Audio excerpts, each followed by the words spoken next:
lá, iniciando mais um episódio dos Expatriados no Divã. Hoje nós estamos aí com a Érica Rocha, psicanalista brasileira e que vive e atua também na Argentina, em Buenos Aires. E a nossa proposta, um pouco audaciosa de hoje, é pensar junto a questão da pandemia, ou o mundo pós-pandemia, através aí da obra do Freud, que é o mal-estar da civilização, que ele nos traz aí, então, algumas perspectivas do preço que a gente paga para viver em sociedade, e uma delas, então, as três delas que eu gostaria de trazer para a gente hoje, Érica. Uma é a questão do corpo, a nossa limitação, então, em relação ao corpo, a nossa limitação em relação ao convívio com o outro, e isso também acaba sendo um dos pontos citados por ele, como também a tentativa do controle da natureza, e algo que são esses três pontos que a gente vê em xeque no meio de uma pandemia. Então, é exatamente a nossa limitação do corpo, é exatamente também a dificuldade e a necessidade, mais do que nunca, desse convívio, pelo menos uma possibilidade de convívio com esse outro, que agora a gente depende também dele, da forma que ele se articula no meio dessa pandemia, e a natureza, que através de um vírus invisível vem novamente mostrar a sua soberania. O que você pensa a partir dessa perspectiva e linkando aí já com essa nossa proposta de hoje?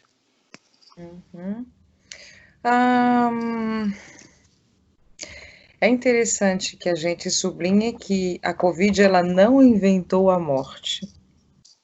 Também é interessante que a gente sublinhe que a Covid não inventou a desigualdade, também não inventou o individualismo e também não inventou a hiperconexão, né?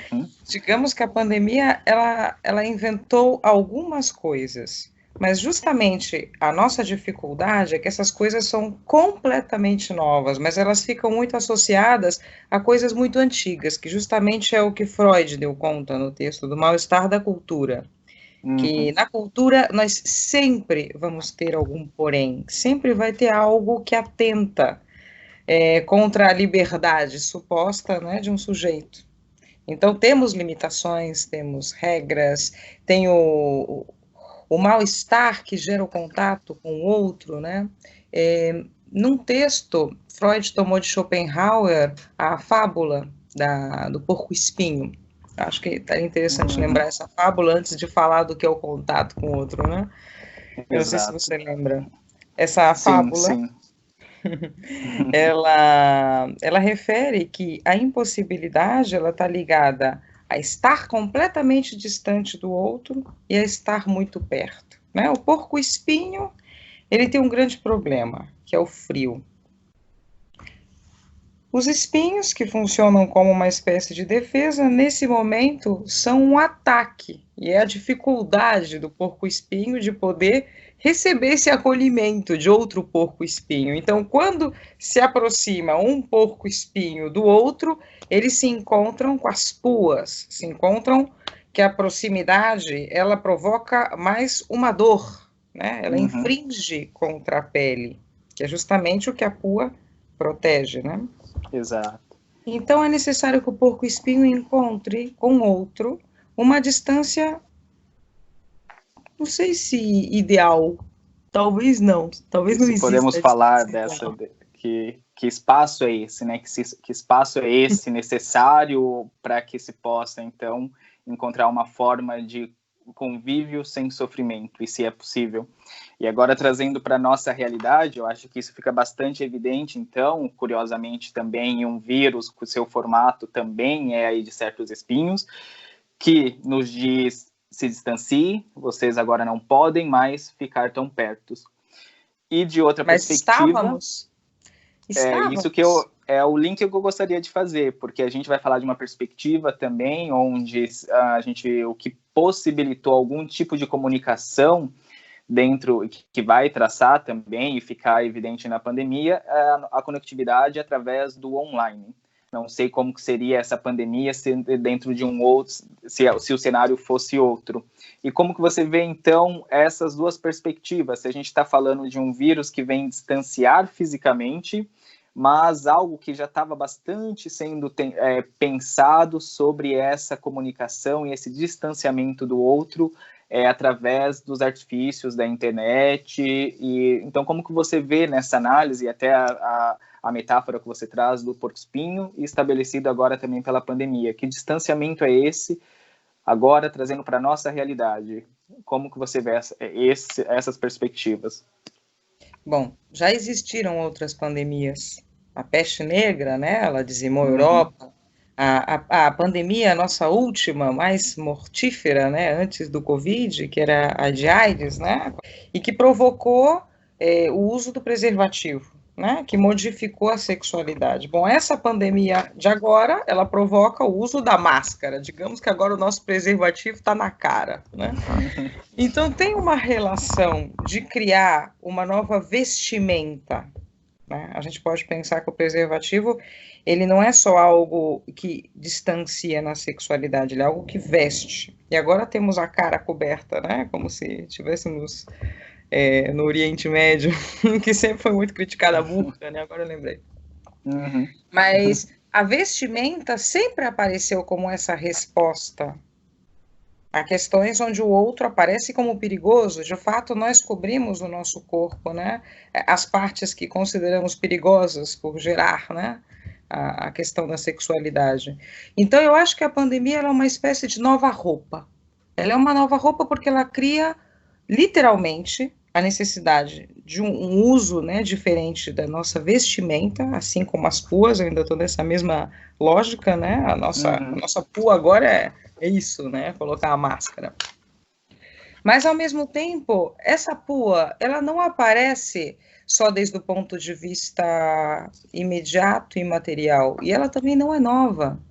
Ela muda de lugar, né? Assim como as pandemias já aconteceram, com a diferença dessa pandemia, que ela tem então, a conectividade, a globalização, ela produz outra coisa, né? Primeiro, a velocidade dessa pandemia e a velocidade das informações. Digamos que essa pandemia chegou antes nos lugares, né? Antes de ter chegado de fato, ela chegou através da notícia.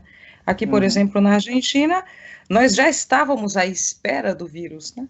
Quando vimos que já estava a pandemia na Itália, já estava acontecendo nos Estados Unidos, e toda a Argentina se preparando. Então, a característica dessa pandemia é que a virtualidade ela é a primeira a assentar a pandemia, ela chega muito antes, assim como tudo, né? Assim como os contatos, assim como toda a questão da velocidade, e essa é a nossa diferença fundamental com relação ao mal-estar da cultura de Freud, que chega antes. Freud não tinha previsto esse ponto. Então, aí quem nos serve é Lacan, com a questão do real, daquilo que a gente não pode domesticar.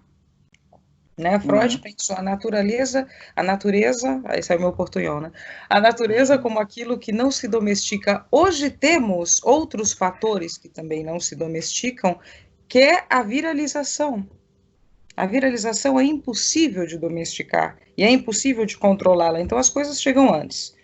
Mas essa chegada... Esse paradoxo, seria esse paradoxo, então, entre a mesma globalização que, de uma certa forma, e deu possibilidade, se assim a gente pode dizer, para essa pandemia, também possibilitou, então, que a gente tivesse acesso e fosse informado por ela tão rápido. Mas o paradoxo de que a informação...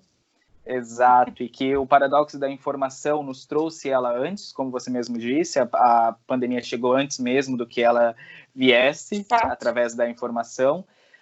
Só que é esse paradoxo, que ela não, ainda assim não tem como ser evitado. Então, o real ainda se fazendo aí presente, como sempre se fez, e que ainda não temos recursos para esse entendimento. Não temos. Recurso como real, não temos. E eu digo como o real, não só contra o real. Porque, ao mesmo tempo, o recurso com o real implica que todas essas situações que podem causar perplexidade, que podem transformar a nossa ordem anterior em outra coisa, ela é uma faca de dois gumes. porque o real é nosso aliado também. Por exemplo, o encontro amoroso, se não fosse o real, se não fosse esse acidente, né, de uma pessoa que se encontra com a outra, também não aconteceria. Então parece que o real, ele traz muita coisa com ele, né? Ele traz o bem e o mal. É como a ideia do fármacon, né? O fármaco, que ao mesmo tempo é veneno e é remédio. Mas essa pandemia, especificamente, eu acho que ela está sendo, para alguns, muito terrível, mas para outros está sendo uma oportunidade. Agora eu vou te dizer do meu pequeno número de pacientes, né, que inclui as pessoas que vivem aqui na Argentina e inclui também brasileiros que vivem no exterior, brasileiros que vivem nos Estados Unidos, no Brasil, na Colômbia, em diversas localidades.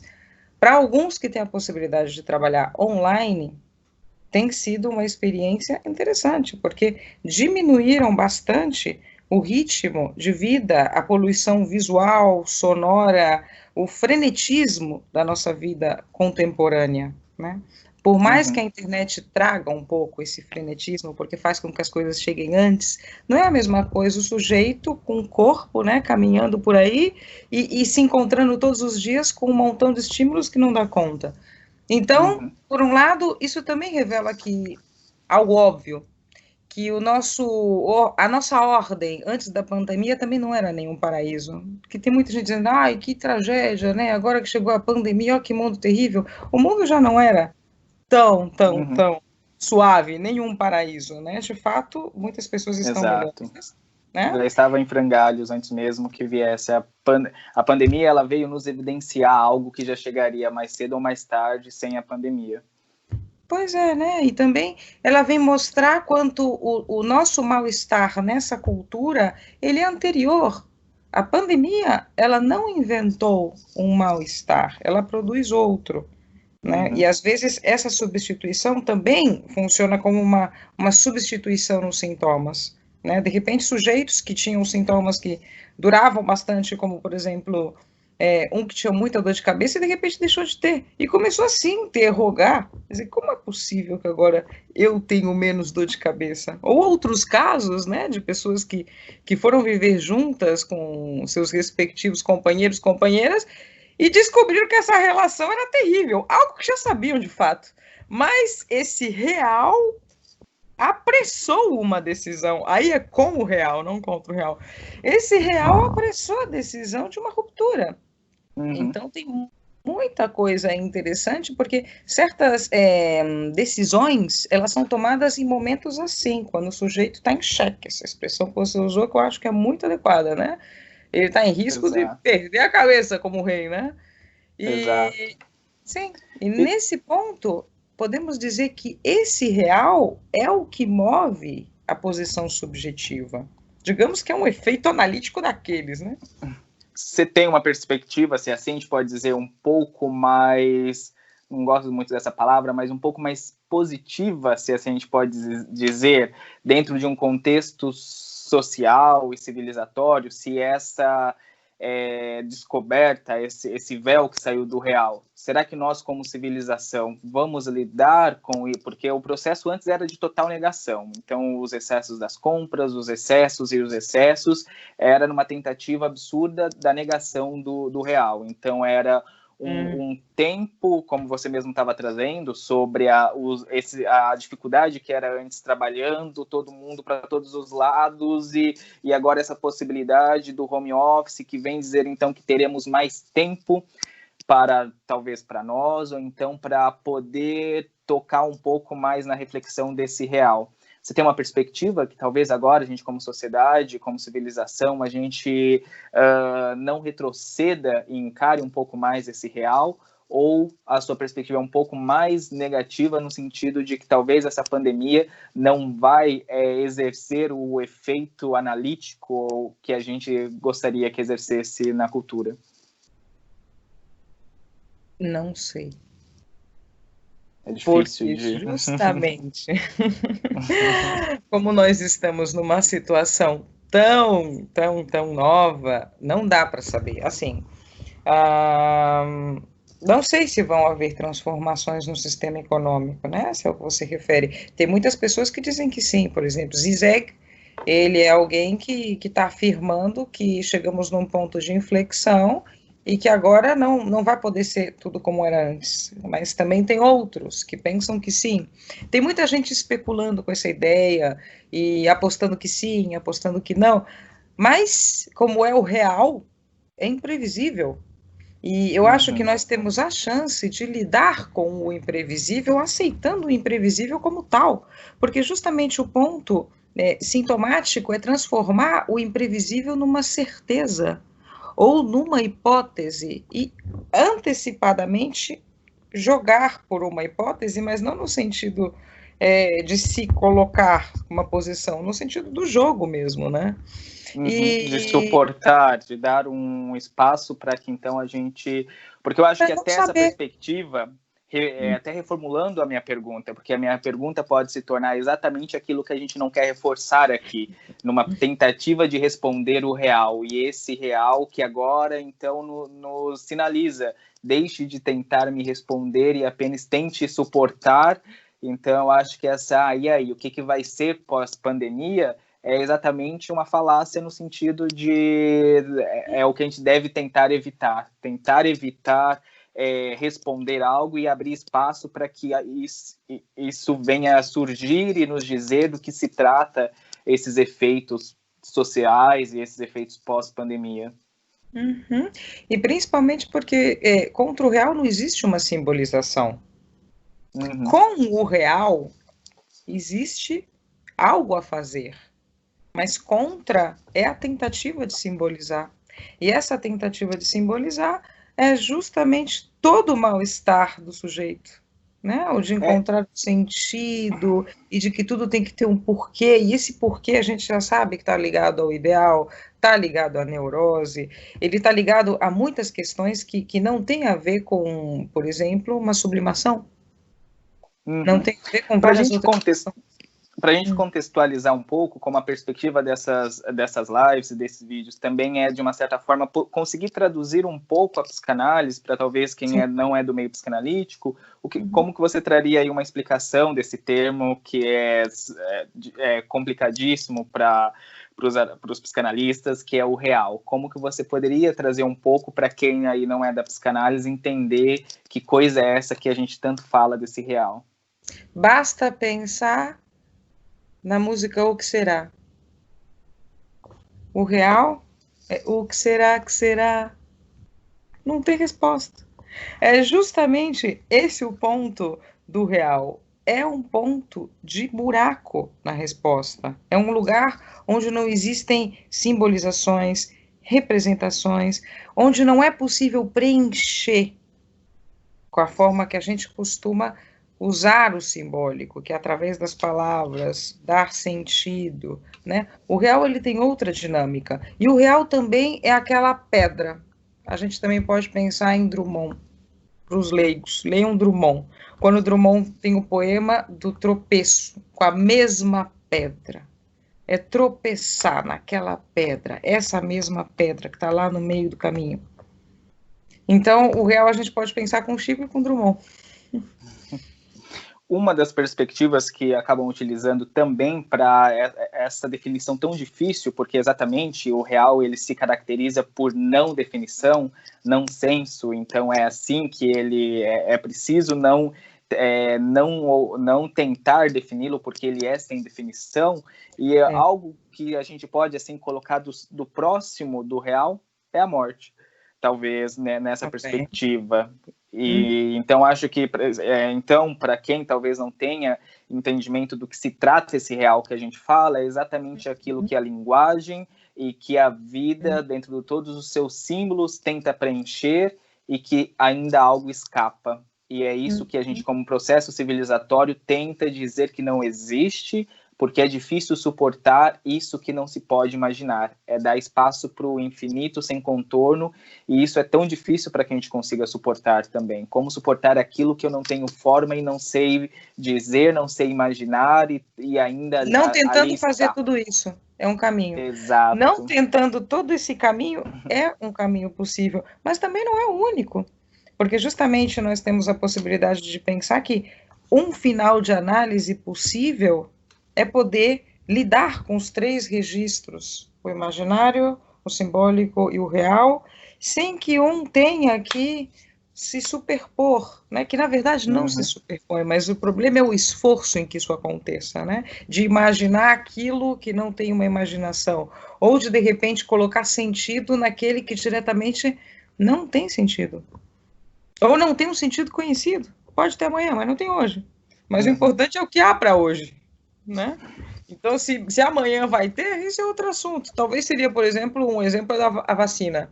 Pode-se esperar por uma vacina efetiva? Pode. Mas ela está hoje? Não. Isso é o real. Não tem vacina hoje. E essa angústia que se vem e o quanto, então, dá conta disso, né? Porque eu acho que essa referência com a vacina exatamente linka bastante o que é isso.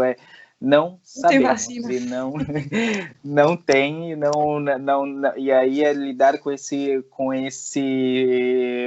com a angústia, talvez, pelo menos para... Vem do real, claro. Exato. Claro. A angústia é um afeto que vem do real. Aí você entrou num tema realmente que eu acho que fica muito claro pensar o real quando a gente pensa com a angústia, que é uma das possibilidades. Não necessariamente o real tem que causar angústia, mas a angústia é um afeto que ela vem do real. Ela tem a ver com essa questão da presença do desejo do outro, que para a gente é um real. É um enigma, é algo que não tem uma resposta. E aí todas as antecipações, eu já sei o que o outro está querendo, o outro né? É o recheio de intenções, o recheio de palavras, quando na verdade o desejo do outro é um real. Exato, e eu acho que trazendo esse outro e levando para um aspecto afetivo, que é o que as pessoas hoje em dia tanto tentam, como você mesmo falou, tento imaginar aquilo que eu acho que o outro quer e me submeto. Então, como exatamente você disse que os conflitos em análise, é exatamente isso, é o imaginário tentando prever o imprevisível, o que o outro deseja de mim. Eu acho que sei o que, e aí eu vou me submetendo, ou seja, é o imaginário inflado, escondendo ou negando o real, tentando fazer alguma coisa através de alguma forma simbólica. E isso também, ou seja, qualquer disfunção desses três conceitos, dessas três entidades, se assim a gente pode dizer, causa talvez os sofrimentos que a gente hoje vê no consultório, vê no processo, nas relações online, nas relações pessoais, nas questões sociais, ou seja, essa desorganização e esse mau encaixe dessas três instâncias é o que está causando as angústias nos aspectos individuais e também coletivos que a gente tem hoje presenciado. Assim que você enxerga também? Eu tenho um ponto com relação à angústia como um conceito coletivo. Eu acho que a angústia, justamente como é um afeto que ela vem do real, é impossível a gente pensar desde um ponto de vista coletivo. Dizem que os sujeitos estão necessariamente angustiados, mas a gente na clínica, a gente sabe que não todos. E a gente sabe que mesmo dois angustiados não fazem um angustiado, porque cada um vai ser angustiado de uma maneira muito particular, não vai ser igual a angústia de um, a angústia para o outro. Não dá para pensar a angústia como algo massivo, mas é uma palavra que se está usando muito, né? As pessoas necessariamente se angustiam. Mas a angústia está muito ligada a um trauma pessoal, ela está muito ligada a um ponto muito singular de cada um. E não necessariamente ela é contagiosa, mas tem algo do contagioso que Freud, agora a gente pode voltar com ele, né? Que Freud ele percebeu, por exemplo, nas crises histéricas, né? Que uma histérica ela entrava em prantos e por uma carta, né? Não sei se você lembra desse caso, de uma histérica recebia uma carta, chorava, e as outras histéricas que estavam perto choravam junto, porque se contagiavam desse choro. Aí nós devemos nos perguntar, esse choro é angústia? Ou esse choro é outra coisa? É uma espécie de contágio imaginário. Porque muitas vezes a psiquiatria, principalmente, né, e os meios de comunicação, eles misturam vários afetos e chamam de angústia, mas para a gente a angústia é algo muito específico. Então, não necessariamente uma crise de choro a gente pode pensar como angústia, não necessariamente uma inquietação é uma angústia. nem sequer uma desesperação. Aí nós temos o quadro, né, do Seminário da Angústia de Lacan, que ele fez várias distinções, né, da inibição do síntoma e da angústia, que ele também fez outras distinções novas, não freudianas, como a turbação, por exemplo. Eu acho que podemos voltar a valorizar esse quadro do Lacan e pensar, né, essas questões mais de desespero massivo como algo mais vinculado à turbação, ou o acting out, ou a passagem em ato, né? Mas isso ainda não é angústia, porque a angústia ela é o singular. Então, eu acho que tem efeitos sociais coletivos de contágio, né, e que vincula uma conduta inquieta em alguns casos, né, ou apreensiva, ou de medo, mas ainda não é angústia, porque justamente a angústia era a nossa bússola na clínica, né? Quando o sujeito ele está angustiado, temos a possibilidade de algo, se o sujeito pode se angustiar, inclusive é quase um elogio ao sujeito que ele possa se angustiar, né? Exato. Que bom que possa se angustiar. Se faz pergunta? Eu acho é um campo bastante minado qualquer tipo de generalização.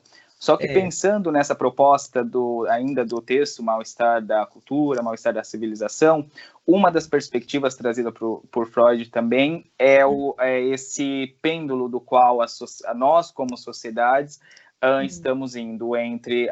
são dois paradoxos, que é a busca por segurança e a busca por liberdade. Que isso, então, caracterizaria as disfunções de nós como civilização. Então, talvez, na época de Freud, o que estava sendo expresso ali era a segurança e a ausência da liberdade, e causou o que temos na história para contar. Talvez, se Freud estivesse hoje aqui, ele perceberia que a gente está no oposto. Então, o excesso de liberdade e o desejo pela segurança. Você consegue perceber, pensando sobre, buscando, até o Bauman traz uma perspectiva também sobre esse momento da sociedade, que então esses rompimentos que a gente está vendo de diversos formatos políticos, e eu pensando sobre, me dá essa perspectiva até na perspectiva que a gente vê hoje da polarização. Me parece que essa polarização vem trazer essas duas potências. Então, o desejo pela segurança, pelo menos pessoas abrindo mão das suas liberdades em prol, então, que tem alguém que possa definir as nossas seguranças individuais, e um outro lado em prol de uma liberdade de todos para todos, e que assim a gente... Então, me parece que até essa polarização vem trazer essas duas potências tão complicadas e tão caras para nós como civilização. A gente pode pensar, e você consegue ver que talvez essa poderosa questão angustia nós como sociedade, a segurança e o desejo pela liberdade e a incapacidade que a gente encontrou até hoje de encontrar um equilíbrio entre elas. É que o equilíbrio é, primeiro, uma palavra difícil de pensar, né, com relação à psicanálise. A questão do equilíbrio, ela está muito ligada à ideia do são, né, e é uma ideia um pouco kantiana, inclusive, porque Kant, no imperativo categórico, ele pensava uma ideia de equilíbrio que era através de replicar um comportamento, né, supostamente saudável, e dessa maneira gerar uma espécie de sentimento saudável no resto que replicaria através da imitação. E hoje a gente está numa época interessante, que tem muitas características. Eu não posso dar conta da época, mas eu tenho a sensação que tem algo do happiness, do excessivo, né? De você tem que estar feliz, né? A obrigação de se mostrar contente, a obrigação de ter êxito, que, pelo menos o que eu escuto na clínica, tem uma espécie de regularidade entre os pacientes, né? Se a gente pudesse pensar, bom, um mal-estar que eu vejo que se desliza e causa diferentes coisas, pode causar angústia, pode não causar angústia. Está muito ligado à questão do rendimento, está muito ligado à questão do sujeito correndo contra o relógio para conquistar méritos, estrelinhas, coisas do tipo, né? E além do mais, estar feliz, que é a principal tirania, a tirania do seja feliz e saudável, né? As proliferações de dietéticas, de dietas, de exercícios, de coisas que você tem que fazer para ser um sujeito são, né? Os livros, as teorias que indicam como você sair de uma relação tóxica, como você sair de não sei o que tóxico, né? Como se tudo de repente se transformou em tóxico, perigoso, radioativo, minado. Mas justamente o problema do desejo, o grande problema é que escapa essa normalização. O sujeito ele busca uma normalização, entra numa espécie de normalidade, né? Que quer se livrar do próprio patos, aí estamos na altura do seminário 6 e 8 do Lacan, tenta se livrar desse patos e tenta ser um sujeito puro, e aí encontramos os piores problemas, né? E justamente a teoria da happiness é o que promete que o sujeito sendo feliz, então aí sim, finalmente, tal coisa e tal outra, né? Isso por um lado, eu acho que isso hoje em dia eu vejo muito, eu escuto bastante isso na clínica. Agora, a questão da segurança, claramente todos queremos segurança, né? Mas temos aí um problema que tem a ver com o discurso, tem a ver também com o controle através do medo, né? Que a palavra hoje segurança muitas vezes ela é vendida como se proteja daquele, que tem a ver com geralmente alguma questão ligada ao racismo, alguma questão ligada à pobreza, o feio, o perigoso, né? Proteja-se disso. Então, muitas vezes hoje a palavra segurança ela vem ligada a algum tipo de racismo, algum tipo de exclusão de algum grupo social tido como perigoso. Então, temos que ver bem o que significa hoje segurança, né? Porque essa segurança é contra quem? É o outro perigoso, o outro que me ataca, então eu tenho que me proteger desse outro segregando. Então, muitas vezes, temos uma questão muito delicada que certas palavras são utilizadas politicamente e tem uma ligação com a política muito estreita e que está muito ligado a aumentar a segregação. E então, segurança, eu acho que merece todo um debate à parte. A gente deveria entrar, né? E também do que o sujeito está seguro. O sujeito que é por evanescência, né? Que não pode se representar nem num significante, nem em outro completamente, que se desaparece cada vez que tenta, né? Estar seguro, porque justamente a característica da linguagem é que o sujeito ele vai deslizar por esses significantes, ele não vai conseguir se cristalizar em algum. Isso dá o fantasma, né? O fantasma que está ligado ao objeto, que é onde o sujeito para de se deslizar um pouco e aí encontra algo da ordem da segurança. Mas a gente já conhece a segurança fantasmática, onde leva também, né? Leva um sujeito robusto, leva um sujeito que talvez até em última instância fetichista. Então, segurança, né? A gente pode fazer todo um capítulo à parte, pensando no fantasma, como o sujeito, às vezes, tão seguro do fantasma, tem questões aí complicadas, ao mesmo tempo que tem uma garantia, né, de se estar seguro em algo. E, por outro lado, também podemos pensar a segurança, desde o lado da certeza, né? As pessoas hoje, quando pedem segurança, pedem alguma certeza. Aí é todo o campo da psicose, que tá, psicose ordinária, inclusive, que funciona como uma neurose habitual, mas é uma psicose, né? Que consegue se equilibrar bastante nos alicerces que a nossa cultura provê. Que bom, né? Então, tem muitas questões aí com a segurança que a gente deveria pensar se realmente é uma busca do sujeito ou se o sujeito, como imerso num campo discursivo, ele acredita que é isso, né? Que ele deve ter. Linkando com isso que você traz, me faz pensar sobre uma das definições também trazida por Freud sobre a questão da identificação, para que a gente consiga, então, construir a nossa identidade. Essa identificação, que agora, com toda essa pluralidade, ela vai ficar muito mais complexa. e talvez seja essa resistência dessas estruturas mais conservadoras de não conseguir lidar com e quais são os efeitos dessa pluralidade para esses caminhos da identificação e da não identificação também, para essa definição.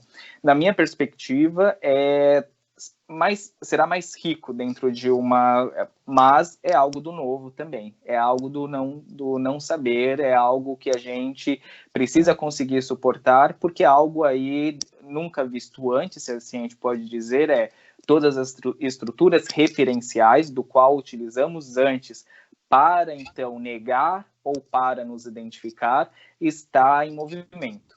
Está em movimento, e eu acho que isso vai trazer mais uma perspectiva. Se hoje a gente vem pensar aqui essa obra do Freud, de que forma ela nos ajuda a pensar o momento atual, eu acho que, pela minha perspectiva, na verdade, todos esses termos, eles são levantados, saem aí do seu lugar estético, do seu lugar não movimento, se assim eu posso dizer, e todos agora são lançados ao ar para que nós, e dentro da clínica, dentro dos espaços de discussões da psicanálise, vão precisar discutir todos, porque estão todos novamente em movimento. Então, se a perspectiva será que nos ajuda? Eu não sei se nos ajuda a responder, porque a gente aí estava linkando com o real, esse não saber. Mas talvez não é nem essa perspectiva. Eu acho que, então, talvez a gente pode pensar que vai ser produto para pensar essa sociedade que está se movendo e que não vai ter uma resposta, porque é da ordem do real não se ter essa resposta, mas não sei se é possível que a gente possa pensar esse movimento sem que a gente utilize as referências deixadas por Freud, sem que a gente vai então pensar a partir dessas raízes. É assim que você percebe também, ou como que você vê? Pensar o que está acontecendo hoje com relação a Freud? Exatamente, sobre essa obra em si, que vai trazer esses questionamentos, que muito mais já foi produzido a partir dessa obra, mas eu acho que é como se ela fosse reavivada, se assim eu posso dizer, ressurge aí, para que é através dela que a gente olha como esses termos que antes, e até mesmo dentro desse traço que eu trago do poder das identificações e das não identificações, no momento que todas essas identificações, outrora, tinha outras estruturas, agora estão sendo todas modificadas também. Bom, depende de como a gente está pensando na identificação, né? Eu acho que tem o texto de Freud, a questão das massas. Esse talvez pode ter alguma utilidade. Eu, particularmente, eu utilizo mais Lacan. Eu ando lendo muito o Seminário 17, eu acho que o Seminário dos Discursos, ele coloca em jogo essa questão complicada do sujeito, né, de poder se localizar, então por isso está a questão do objeto, né, os 4 elementos para a gente poder pensar o discurso, e por outro lado, eu trato de não prever, porque justamente, voltando ao ponto do real, que é muito lacaniano, e aí Freud ele se arriscava um pouco mais, né, em fazer algumas predições. Mas eu acho que a gente precisa esperar, simplesmente, com toda a paciência do mundo, e esperar e ir vendo o que vai acontecendo. Eu acho que a vida agora é gerúndio, talvez sempre tenha sido, né, mas a ilusão, a certeza, claro, era um pouco mais forte, né, mais firme. E uma das questões ilusórias de certeza é a identificação, porque justamente a identificação, ela parece que é somente uma questão de aqui eu me pareço, mas ela é automaticamente uma exclusão, né? Eu me pareço e eu não me pareço. Então, tem algo muito segregacionista na ideia da identificação quando ela é muito robusta, né? E a identificação massiva por marcas, né, que eu acho que é todo um campo para a gente, talvez, pensar agora, né, talvez com, inclusive, outras ferramentas, não somente Freud, Lacan, outros autores de outros campos, inclusive, né, inclusive física quântica, por que não? Pensar os sujeitos desde esses pontos de vista, pensar a questão do movimento desde esse ponto de vista, porque justamente a teoria da física quântica, ela nos revela outras modalidades, né? Por exemplo, a física quântica prevê que duas partículas podem estar em lugares diferentes, né? Ou seja, nós podemos considerar que estamos aqui, né, no corpo onde a gente está, e aqui, né, no nosso espaço de internet. Então, quem somos? É o daí ou daqui? Né? Então, tem uma questão da física quântica que ela permite pensar a questão da identificação com mais de um espaço ao mesmo tempo. Tem toda uma teoria matemática dos nós e também da topologia. Tem muitas teorias que estão pensando o que acontece com a simultaneidade e com a projeção. Porque um dos mecanismos muito interessantes da identificação é essa questão da imagem, né? A gente pode pensar que a identificação ela funciona em palavras, me identifico com um grupo que se faz chamar por tal, e tem a ver com um sentido mais bruto, né, da imagem. Ah, todos temos olhos de tal cor, somos de certa forma, então somos de tal grupo, né? E essa identificação, talvez ela mais fomentada pela política, desde o nazismo, ela é muito utilizada, e hoje em dia é muito forte também. Só que a nossa nova igreja se chama Hollywood, né? Que através dos seus filmes, elas criam identificações com quem é o mocinho, quem é o bandido, quem é o vencedor, quem é o perdedor, como é o aspecto que se deveria ter. Todas essas coisas estão aí, né, na identificação. Então, a identificação ela é algo que não acontece necessariamente com a proximidade.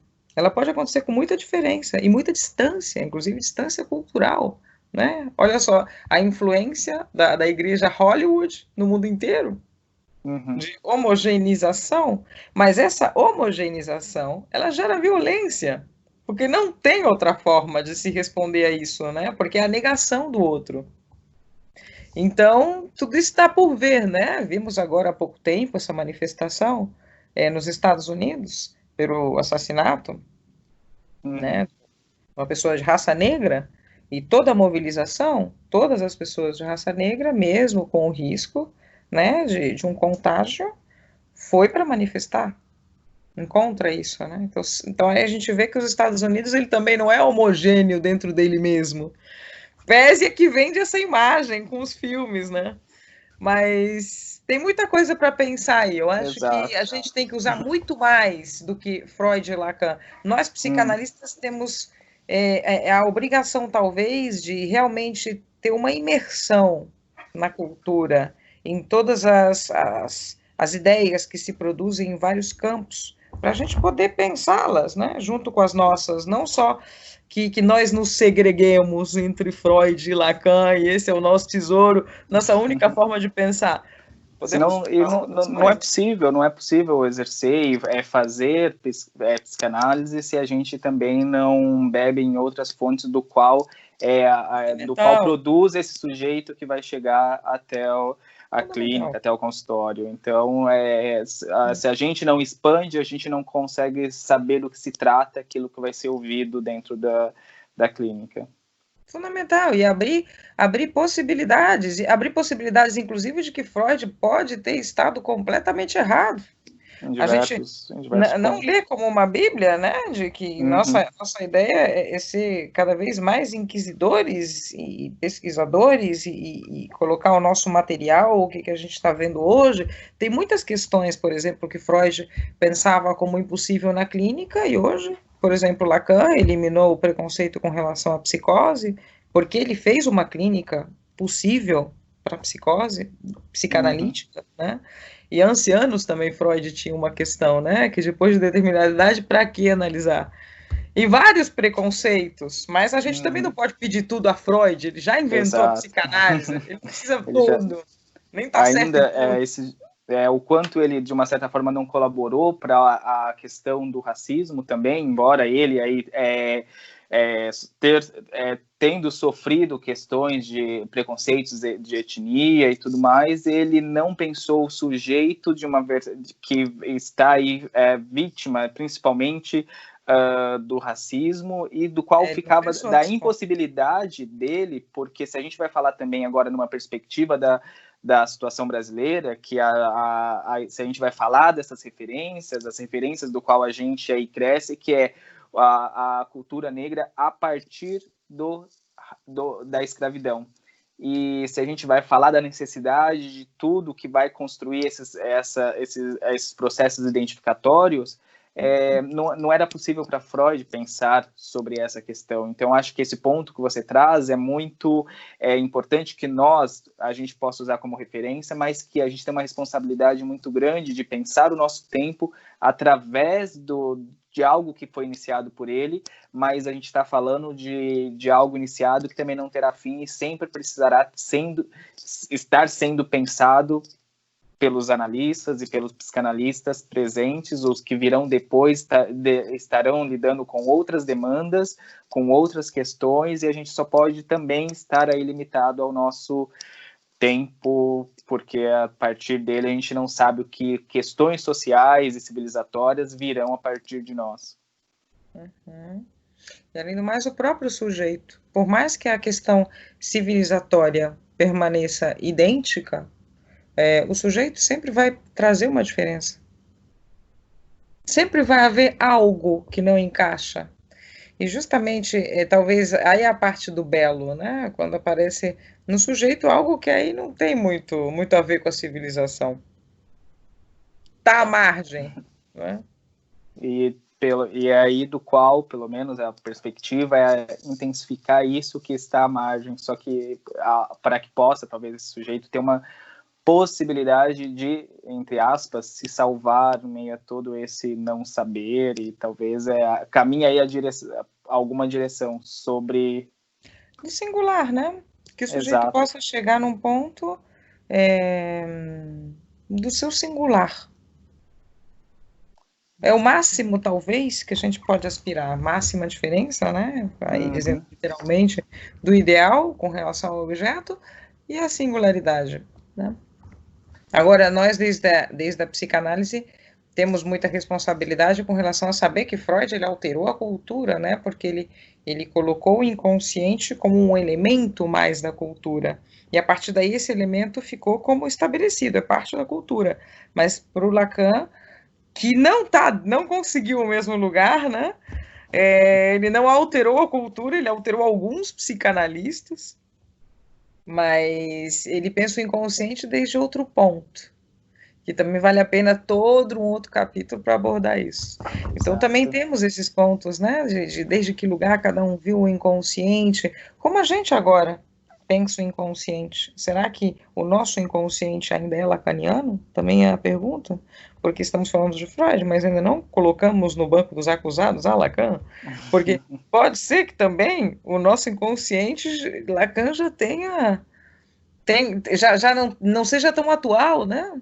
Talvez agora exato, a gente tenha que pensar, por exemplo, com elementos que Lacan rejeitava, os filósofos, como Zizek, por exemplo, né? Na época de Lacan, ele fazia a cruz para os filósofos e dizia, aí não tem nada, apesar que usou muito, Hegel, Heidegger, Descartes, Aristóteles e vários outros, né? Mas em algum ponto existiu uma rejeição à filosofia, e agora a filosofia está pensando na psicanálise, é quase uma matéria obrigatória, né, para muitos filósofos, e tem coisas muito interessantes, e que se separam um pouco do campo lacaniano, mas está tudo para ser pensado. Uhum. Da ordem também da impossibilidade ou da impossibilidade de enquadrar em algo. Eu acho que a gente não pode dizer o quanto talvez essas áreas do conhecimento ainda vão se esbarrar para produzir um novo, uma ideia nova. Por que a gente não pode ter novas ideias, né? Exato. Seria interessante aceitar que a psicanálise pode produzir novas ideias. Nós não estamos condenados ao eterno retorno da repetição freudiana, né? Exato. Eu acho que é aí que talvez é a nossa proposta, pelo menos agora, até para não estender muito esse nosso papo, porque a gente poderia aqui também rumo ao infinito, mas eu acho que a gente já traz uma perspectiva do que a gente se propõe a pensar a partir da situação atual, que é talvez dar conta um pouco de suportar tudo isso que se apresenta, talvez evitar esses processos de negação, esses processos de tentar não ver isso daí, que está bem fragilizando os indivíduos, os sujeitos, cada vez mais. Então, cada vez mais, pelo menos é a perspectiva que eu também vejo na clínica, que quando as pessoas se dão conta daquilo que pretendem suportar, como é que eu vou dar conta disso? Não tenho estrutura, e eu acho que talvez a gente pode esperar que, no mínimo, previsão qualquer sobre pós-pandemia, e isso é falácia, isso nem é do que a gente se propõe, mas que possa produzir um sujeito um pouco mais resistente a suportar essa proposta do real. Talvez é isso que a gente poderia hoje pensar com esse nosso curto bate-papo aqui em relação a essas questões. Cada caso. Enquanto a gente conseguir a atenção de cada caso um caso, a gente está bem encaminhado. Muito bem, Érica, muito bem. Então, eu agradeço imensamente pela sua disponibilidade, por esse bate-papo. Espero que a gente tenha outras oportunidades também de aí poder pensar juntos essas questões atuais, não atuais, e o que mais a gente vai deixar em aberto para a gente ser aí produzido e produzir a partir e sem certezas nenhuma, apenas suportar. Perfeito. Prazer é meu, Iago. Até a próxima. Eu que agradeço. Tchau, tchau, Érica.